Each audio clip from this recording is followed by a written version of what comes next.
Olá, a Sora está preparando um material aqui para nós trabalharmos. E aí, tudo bem com vocês?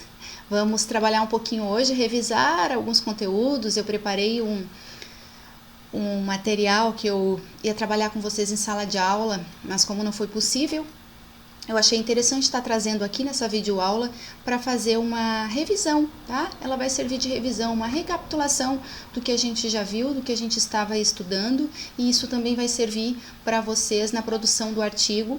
Acho que vai ser muito útil para avaliação, tá, do trabalho de vocês. Então vamos tentar rever alguns conceitos. Vamos começar pela mudança de estado físico da matéria, que passa por alguns processos, tá? Fusão, evaporação, condensação, solidificação, é muito nome, né? Tem mais duas aqui que não aparecem nesse quadrinho, que é a sublimação e a ressublimação. Então vamos tentar falar resumidamente, né, de cada uma, porque aí se vocês ficarem com alguma dúvida, vocês vão me mandando e vão analisando. Ah, isso aqui se encaixa no meu trabalho, ah, isso aqui é legal eu falar, eu achei isso aqui interessante, eu acho que eu vou pesquisar a respeito, tá? Então acredito que vai ser legal, vai ser bacana e vocês vão poder aproveitar o material. Vamos começar falando de fusão e solidificação, tá? A fusão a gente sabe que é a passagem do estado sólido para o estado líquido e que a maioria dos materiais sofrem com temperaturas diferentes. Então, assim, a gente sabe que o ponto de fusão da água é 0 graus. Os metais, cada um tem a sua temperatura relacionada ao ponto de fusão. E a gente sabe também que quando a gente aquece uma substância, a tendência é o volume aumentar. Isso a gente já estudou lá na dilatação térmica, né? E aqui tem a fotinho do estanho, que é um dos metais com baixo ponto de fusão, que é muito útil para quem trabalha com esse tipo de serviço, né, de soldagem, e ele tem o seu volume aumentado, o que não acontece com todos os metais, tá? Todos os elementos. Então, outra coisa que é importante também falar sobre fusão é que a pressão atmosférica influencia também, tá, no desempenho desse trabalho. Então, por exemplo, lugares com pressões atmosféricas mais altas, como é a nossa região, aqui é o nível do mar, necessitam de uma energia térmica mais elevada para fazer esse trabalho. Então, por isso que as empresas, né, de fundição que trabalham com esse tipo de serviço acabam gastando mais, consumindo mais energia elétrica, tá? Então, acho que isso é interessante também de vocês saberem. E relembrando aqui, ó, as substâncias que diminuem de volume com a fusão. A água é um deles, que a gente já viu, né, no conteúdo passado. Até mostrei o gráfico da dilatação anômala da água para vocês. O ferro, o bismuto e o antimônio, tá? Que são outros elementos também, que ao invés de aumentar de volume, eles diminuem com o aumento da temperatura. Aqui está o gráfico para vocês lembrarem. Aqui, deixa eu pegar o mouse aqui para mostrar para vocês. Ó, aqui é o ponto, então, o 4 graus Celsius é o ponto de densidade máxima da água, né? Porque é onde ela tem o volume menor. Depois, se eu mexer na temperatura, para mais ou para menos, ela aumenta de volume, ó. Aqui, ó, quando ela tá aqui nesse volume que ela não mudou a temperatura, ela tá no 0 graus, ó. Ela só altera o volume, ó. O volume e o estado físico dela, né? Porque ela estava gelo e de gelo passou a ser água. E aí a Sora comentou com vocês na sala de aula sobre os cristalzinhos de gelo, né? Que criam e por isso a água vai ocupando aqueles espaços vazios e por isso que o volume diminui, tá? Vamos falar sobre vaporização, então.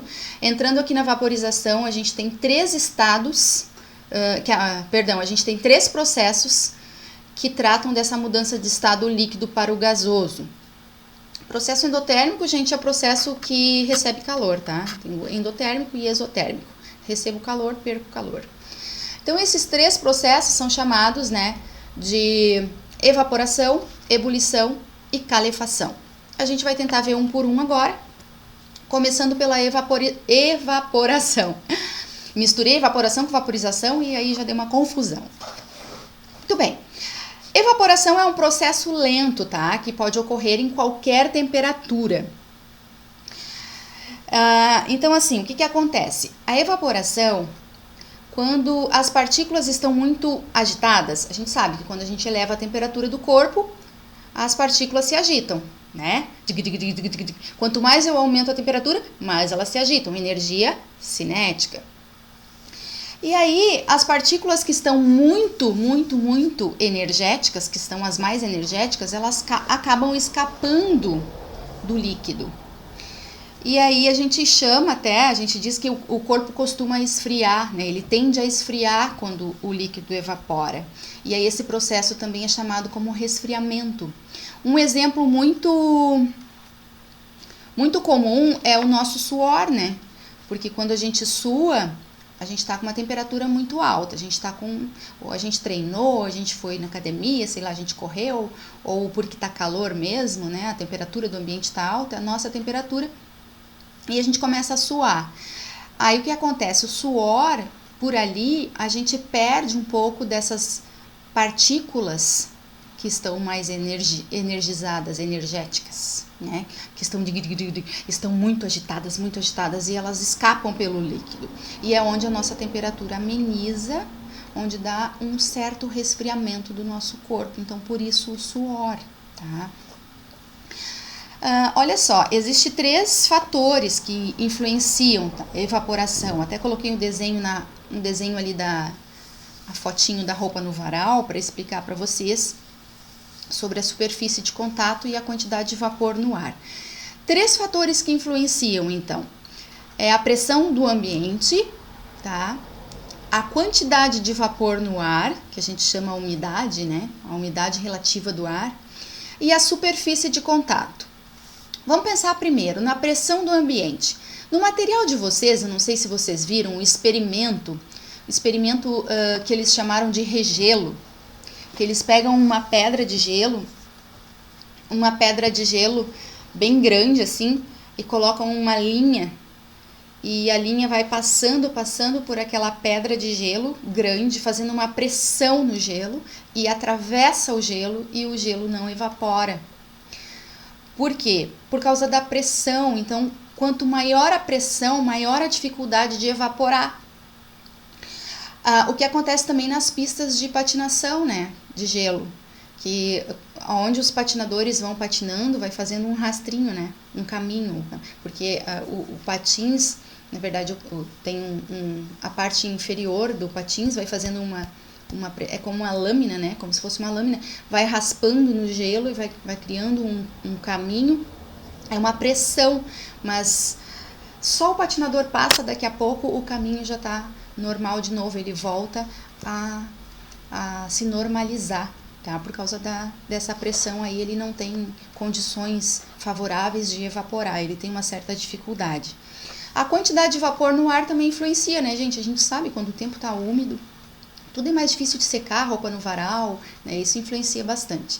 E outra coisa é a superfície de contato, que eu coloquei ali as roupinhas, até para exemplificar para vocês, que se vocês vão estender uma camiseta dobrada, é lógico que ela vai demorar muito mais para secar do que se vocês estender uma camiseta aberta de ponta a ponta, né? Isso que significa a área da superfície. Então, quanto maior a área, mais vai evaporar, né? Mais rápido vai secar a tua roupa.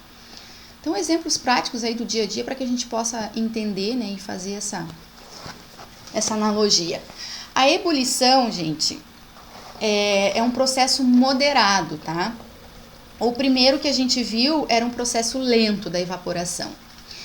Agora, a ebulição é um processo moderado. A fonte de calor fornece energia ao líquido que vai aquecendo até a pressão do vapor igualar-se à pressão externa. Diferente do que acontece na evaporação, tá, que ocorre em qualquer temperatura, na ebulição tem uma certa temperatura para acontecer.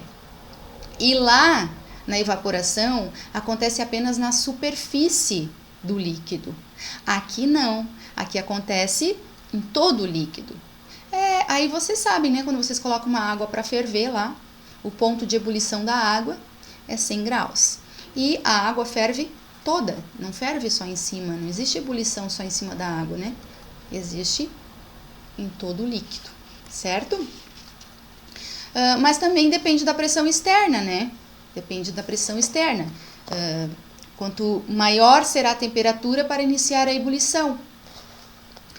Por exemplo, a panela de pressão. A panela de pressão, ela está sob uma pressão maior do que a pressão atmosférica. Por isso, ela não entra em ebulição aos 100 graus Celsius, como a gente sabe. Ela precisa de uma temperatura mais elevada. E por isso que o alimento, ele cozinha mais rápido.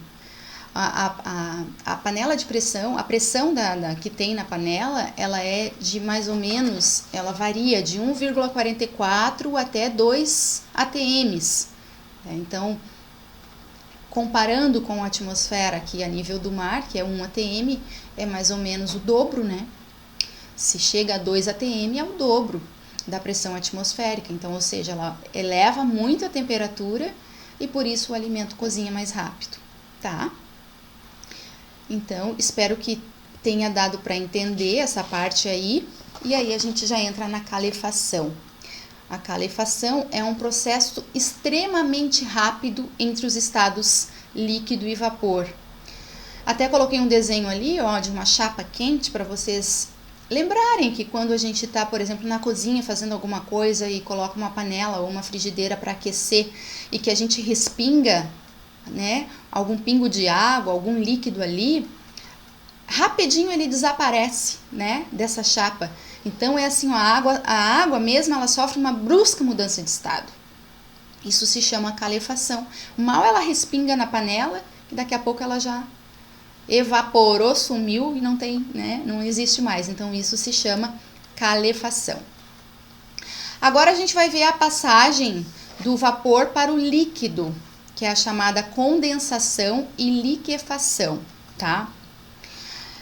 Gente, assim, ó, quando o vapor entra em contato com uma superfície de menor temperatura, tô olhando aqui as fotinhos, ó. Tem aqui a condensação, que é a passagem do estado gasoso para o líquido, por diminuição de temperatura, e a liquefação é a passagem do estado gasoso para o líquido por uma elevação de pressão. Cuidado, tem alguns detalhes nessas imagens aqui que eu vou explicar para vocês, tá? O que acontece? A condensação, por exemplo, eu vou dar um exemplo, 2 exemplos práticos que eu acho que vai facilitar. Quando a gente está tomando banho, o vapor do box, ele vira aquelas gotinhas, né? Aquelas gotinhas de água, ele se condensa. O vapor, né, do chuveiro vira gotículas de água. Isso é condensação. Inclusive, quando a gente sai do box, né, que a gente abre o box e sai, a gente sente frio, né? A gente costuma sentir frio, né? Justamente por causa disso, né? Porque na verdade, as partículas que estavam ali naquelas gotículas começam a sair e elas estavam mais energizadas, né? E aí elas fogem pelas gotinhas de água e a gente acaba sentindo frio, porque a nossa temperatura do corpo acaba diminuindo um pouco. A média, né, da temperatura acaba. E outra coisa é quando a gente, por exemplo, tira uma garrafa da geladeira ou do freezer e deixa um pouco em temperatura ambiente. Daqui a pouco a gente olha para a garrafa e diz que ela está suando. Tá suando, né? Fica toda molhada assim. A gente até escreve na garrafa e tal e brinca. Isso é condensação, tá? Não é a garrafa que está suando, não é nada disso. É porque o vapor da temperatura ambiente está se condensando na temperatura da garrafa, que é menor. A garrafa está com uma temperatura menor. Então, o vapor do ambiente entrou em contato com a garrafa e se condensou, tá? Isso é condensação. E a liquefação, a gente fala quando a gente está lidando com gases. Geralmente, a condensação quando a gente está lidando com vapor. Mas tem um porém, tá? Porque a condensação, eu tô tratando apenas de temperatura, né? Tá dizendo ali que é a diminuição de temperatura. E a liquefação, além de mexer na temperatura, não é só por pressão, como tá aqui na imagem, tá? Além de elevar a pressão, eu preciso diminuir a temperatura. Certo? Porque existe, deixa eu ver se eu trouxe o gráfico que vocês vão entender bem legal nesse gráfico aqui, tá? Até já vou falar do gráfico que daí eu já explico aqui, ó. Já explica essa questão do... Vocês estão vendo aqui, né? Vapor e gás. Deixa eu pegar o mouse aqui para ajudar. Ó, vapor e gás. Eu tenho aqui o eixo de temperatura e o eixo de pressão, tá vendo? Se eu tenho aqui, ó, o vapor ele vem até aqui. Daqui para lá já é considerado gás, tá? Porque quando eu tô falando de estado gasoso, existe o estado de vapor e o estado de gás. São duas coisas diferentes. E o que difere uma coisa para outra? O ponto crítico. Esse ponto crítico aqui, ó, que é um ponto de temperatura crítico, dependendo da substância, cada um tem o seu ponto crítico de temperatura, é igual a ponto de fusão, ponto de ebulição, cada um tem o seu, tá? E aí, daqui para lá já é considerado gás. Então, o que acontece? Se eu sou um vapor, olha só, eu tô aqui, eu sou um vapor. Se eu elevo a minha pressão, eu viro líquido, né? Se eu diminuo a minha temperatura, eu me condenso. Eu viro líquido também, ó. Tá vendo? Eu venho pra cá, ó. Ah, e pode acontecer de eu virar sólido? Pode acontecer de virar sólido também, que é a ressublimação, tá? Que a gente vai falar depois. Mas o importante é vocês diferenciarem vapor de gás. Gente, um gás, ele não consegue virar líquido apenas mexendo na temperatura. Não consegue virar líquido apenas mexendo na pressão. Olha, se eu subir, ó, tá vendo? Eu não vou virar líquido. Então, vocês costumam ver no gás de cozinha, que é o gás liquefeito de petróleo, GLP, vem uma sigla no gás de cozinha. Se vocês nunca perceberam, prestem atenção. Ele vem GLP, né, que é gás liquefeito de petróleo. Deveria ser VLP, vapor liquefeito de petróleo. Porque a gente não consegue tornar um gás líquido sem antes trazer ele para a fase de vapor. Então, ou seja, eu tenho que diminuir a temperatura dele, tornar ele um vapor e depois aumentar a pressão dele. Então, essas duas coisas precisam ser feitas. Diminuir a temperatura e aumentar a pressão para que ele se torne líquido, tá? Espero que tenham entendido essa ideia e que saibam diferenciar vapor de gás, ok? Porque depois a gente vai estudar os gases, né? Nosso próximo capítulo aí são os gases. Muito bem, vamos para a sublimação. Sublimação, então, eles ocorrem do estado sólido para o vapor, tá? Eles não passam pela fase líquida. Olha ali, ó, as substâncias cuja sublimação ocorre muito facilmente possuem pressões de vapor muito altas, maior que a pressão atmosférica. Vamos voltar aqui para esse gráfico. Olha esse ponto triplo aqui, tá vendo? Ó, aqui onde eu tô mexendo, ponto triplo, ó. Aqui seria um ponto onde eu tô aqui, ó. Eu tô nesse pontinho preto. Eu estou no meu estado sólido, só que eu estou numa pressão muito alta. Como eu estou numa pressão muito alta, eu não consigo virar líquido, ó. Porque eu só conseguiria virar líquido se a minha pressão fosse a pressão atmosférica. Então, eu não consigo. Eu já passo de sólido para vapor, ó. Então, o chamado ponto triplo é onde a substância teria os 3 estados da matéria num só. Sólido, líquido e vapor. Mas ele acaba não se tornando líquido pela questão da pressão, porque a pressão está acima da pressão atmosférica. Não sei se vocês estão conseguindo me entender, tá? Mas se ficar alguma dúvida, depois vocês me perguntam. Então, aqui tem 2 exemplos de sublimação, que é, nessa taça aqui, é o gelo seco. Muito utilizado na indústria, na questão de sorveterias também ele é utilizado, transporte de alimentos, porque ele, a facilidade dele de utilização é a questão que ele não derrete, né? Não vira água, então não dá todo aquele transtorno que daria os gelos comuns. Para quem não sabe, isso aqui é o CO2, né? Dióxido de carbono, é feito gelo seco. E aqui essas bolinhas branquinhas, não sei se vocês conhecem, mas vocês já devem ter visto na casa das vós de vocês, que é as pedrinhas de naftalina, que são pedrinhas que se usam geralmente anti-mofo, anti-traça, se coloca dentro dos armários, né, dos roupeiros, e às vezes a gente até brinca que quando a gente sai da estação que tá quente, da primavera, e já começa o outono, inverno, dá uns dias bem frio, a gente começa a tirar a roupa com cheiro de naftalina do roupeiro, né? Porque não deu tempo de lavar e a gente precisa de roupa quente.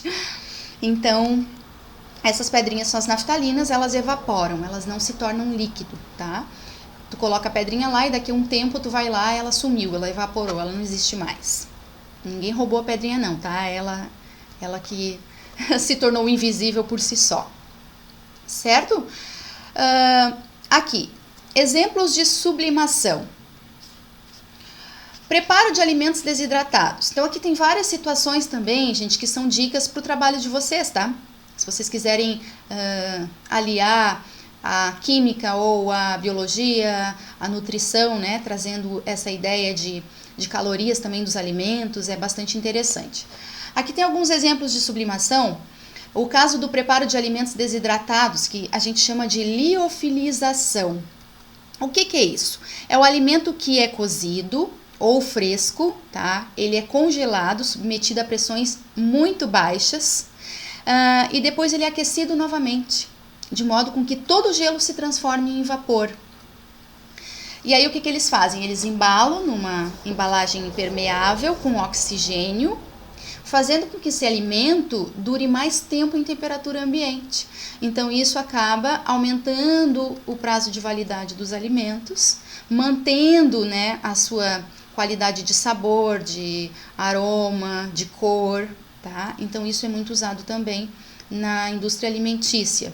Comida para astronautas, leite em pó e outras bebidas solúveis também. Se vocês lerem, vocês vão ver que é um processo de liofilização. Produto liofilizado, se costuma dizer.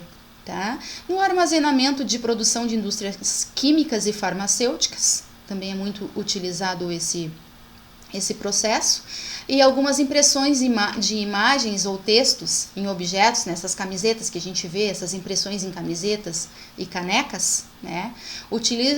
Nesse processo utiliza-se uma cera pigmentada que é submetida a temperaturas próximas de 200 graus Celsius, o que lhe permite passar do estado sólido ao gasoso rapidamente e assim ser projetada no objeto, onde se torna sólido novamente, resultando na impressão. Veja quanta coisa, gente, que muitas vezes a gente não faz nem ideia de como que se produz, né? Aqui nós temos alguns exemplos de ressublimação, tá? Ressublimação é o processo contrário. Então, se a sublimação é do sólido para o gasoso, essa aqui é do gasoso para o sólido. Então, o vapor, né, no ar muda diretamente para gelo. Então, alguns exemplos que a gente encontra. Em temperaturas muito baixas, as partículas de vapor perdem muita energia. E mesmo que esteja no estado de grande agitação de partículas, quando elas entram em contato com uma superfície muito abaixo do ponto de congelamento da água, elas se transformam diretamente em gelo. E isso acontece nos países que são muito frios, por exemplo. Que às vezes não dá tempo, a água ela se transforma o vapor se transforma em gelo rapidamente, que é a neve, né? Então, se congela rapidamente. E aí não passa pela fase líquida, que seria a geada, né? Que nós aqui da nossa região a gente tem, em muitas épocas a gente tem geada, né? Então, em países muito frios, o vapor não passa pela geada, ela se transforma diretamente em gelo, que é a neve, né? Em chaminés, muitas partículas sobem em forma de gás, de forma que quando entram em contato com as paredes, elas perdem energia muito rapidamente, se transformando em sólido, elas se resfriam. A questão a neve, né, gente? A neve, na verdade, depois nós vamos entrar no assunto de isolantes térmicos lá, e vocês vão ver que a neve ela é mais isolante do que o gelo, porque tem o ar junto. Aí a questão dos iglus também, né? Bom, Na confecção de filmes finos de carbono, isso aqui muito legal na questão de tecnologia, tá? Utilizados em componentes de computadores. Então, nesse processo, um material sólido é aquecido até atingir o nível de estado gasoso dentro de uma câmara de baixa pressão. Então, as moléculas desse gás viajam através do espaço na câmara e se ressublimam em uma superfície alvo até criarem os filmes finos. Então, eu trouxe todos esses exemplos até para título de dicas para vocês, ideias para vocês, né, para pesquisarem a respeito do assunto, para os trabalhos, porque eu sei que vocês, alguns já escolheram temas, outros ainda não, mas tem muita coisa para explorar, viu? Tem muita coisa que a gente não sabe e que tem muita física envolvida por trás e a gente desconhece. Bom, vamos entrar agora nos processos de transmissão de calor. Vamos começar com a condução térmica. Veja, a condução térmica ela é mais comum de acontecer em sólidos, mas ela pode acontecer em sólido, líquido e gasoso, tá? A condução, ela começa assim, é igual a fotinho que eu coloquei ali, da panela e uma colher. Uma colher, geralmente essas que a gente usa na cozinha, que tem o cabo, todo ele de inox, ou de alumínio, né, ou de um metal. E aí a panela tá quente, vai passando o calor para a colher vai aquecendo a pontinha, as moléculas vão se agitando, essas moléculas elas estão muito agitadas, vai passando para o meio da colher que não estão muito agitadas, vai agitando aquelas, e aquelas vão agitando as outras, e vão agitando as outras. Então, assim, a muito agitada vai agitando as demais, e vai passando por esse caminho, e por isso que a colher, muitas vezes a gente sente na mão da gente que a colher está quente. Por isso que muitos fabricam os utensílios domésticos aí com plástico, com madeira, que são materiais isolantes, né? E aí a gente fala de condutividade térmica justamente entrando no assunto de isolantes e condutores. Aqui eu coloquei um memezinho para vocês, só para descontrair um pouquinho, que diz assim: o cobre e o ferro viajam de carro. Quem dirige? O cobre, porque ele é melhor condutor. Então, a condutividade térmica tem a ver com essa capacidade de conduzir, tá? Conduzir o calor. Então, veja bem, a gente tem uma tabela, tá? Cada substância tem um potencial de condutividade, de conduzir calor. Então, essa tabela, gente, ela já é pronta, né? Os pesquisadores, cientistas foram fazendo experimentos e foram descobrindo para cada material existe um valor. Assim como lá no que a gente estava estudando dilatação térmica, né? Existe um coeficiente linear, um coeficiente superficial, um coeficiente volumétrico, cada substância tem o seu, aqui também. Aí eu quero que vocês prestem atenção aqui, ó. Olha só, os que menos têm, os valores menores, olha só, começa lá no prata, cobre, que são os mais condutores, os mais poderosos, ó, o alumínio, tungstênio, ferro. Depois já começa, ó, tijolo, madeira, fibra de vidro, já começa a diminuir, ó, o ar. Esses que têm condutividade térmica menor são chamados de isolantes. A capacidade deles é muito pequena em relação aos materiais condutores. Então, a gente separa condutores de isolantes. Então, veja que o ar ele é condutor, tá? O ar é isolante. O ar, ele pode se tornar condutor, dependendo da condição, tá? Mas, a princípio, ele é isolante. Depois, a madeira também, né? Por isso que muitos cabos de utensílios domésticos são de madeira e tudo mais.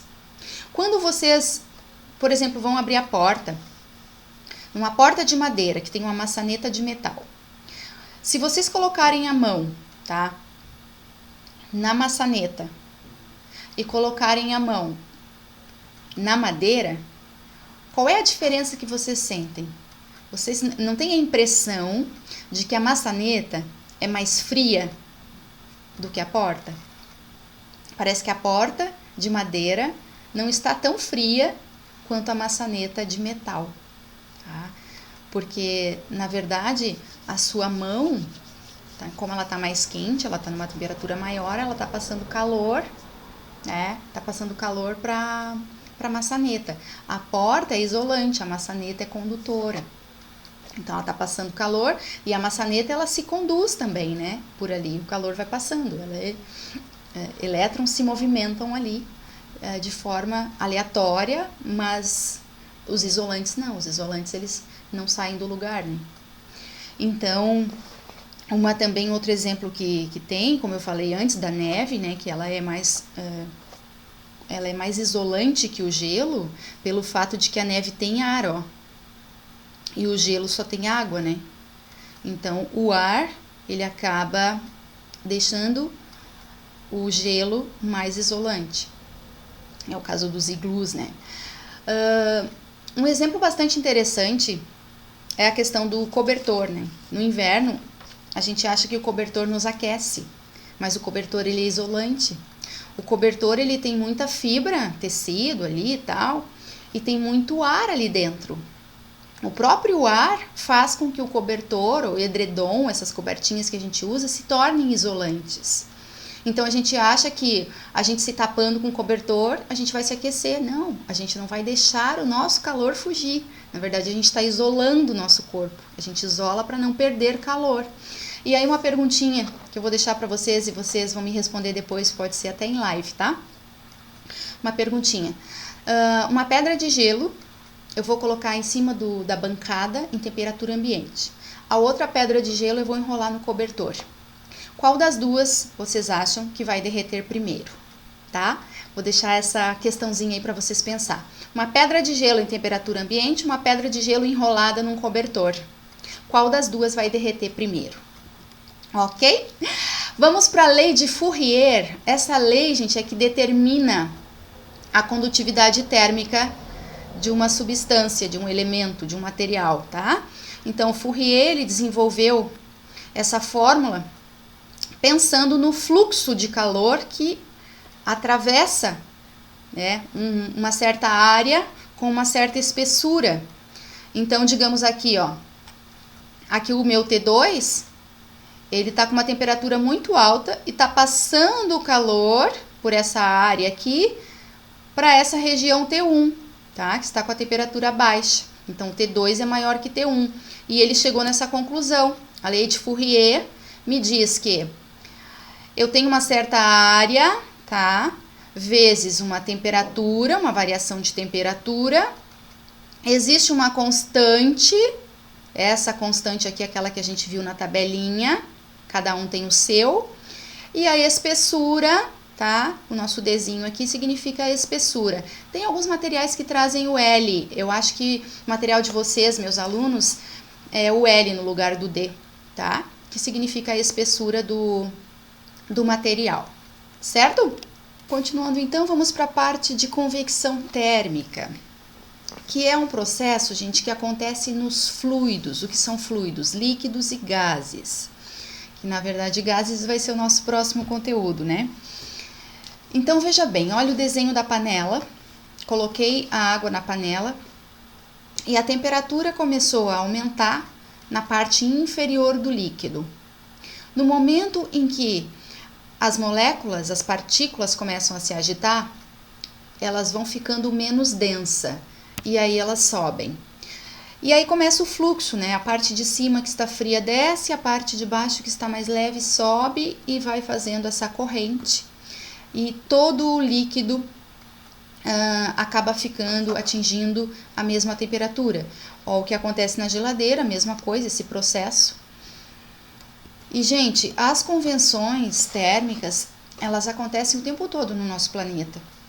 Na verdade, devido às correntes de massa de ar, né? Os ventos, por exemplo, eles ocorrem devido às diferentes massas de ar que acontecem, porque elas não são uniformes, e em todas as regiões a gente tem a mesma massa de ar. Então, eu até queria fazer uma atividade, essa explicação, essa aula, eu ia sugerir para levar vocês e a gente fazer essa aula na beira da praia, porque eu queria explicar essa questão da areia, né? O que acontece em dias de temperaturas elevadas durante o dia, Como o calor específico da areia é baixo, ou seja, calor específico, vocês sabem, né, que quanto menor, mais rápido ela recebe calor, então ela recebe o calor, a areia recebe o calor muito rapidamente, então ela fica aquecida, fica com uma temperatura muito elevada durante o dia, o que faz com que o ar da areia, né, ele sobe e vai para o mar, ele vai em direção ao mar, cria uma corrente. E o mar acaba trazendo aquele arzinho gostoso para a gente, como ele está com uma temperatura mais baixa, e acaba trazendo, fazendo essa troca, né, essa corrente, e é o que a gente chama de brisa, né? Vem uma brisa marítima, uma brisa do mar, tão gostoso, né? Aquele ventinho que a gente gosta.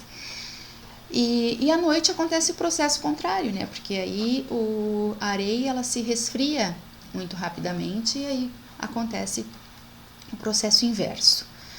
Ok? Muito bem, vamos para a última parte, que é a irradiação térmica, que é o processo que ocorre através de ondas eletromagnéticas.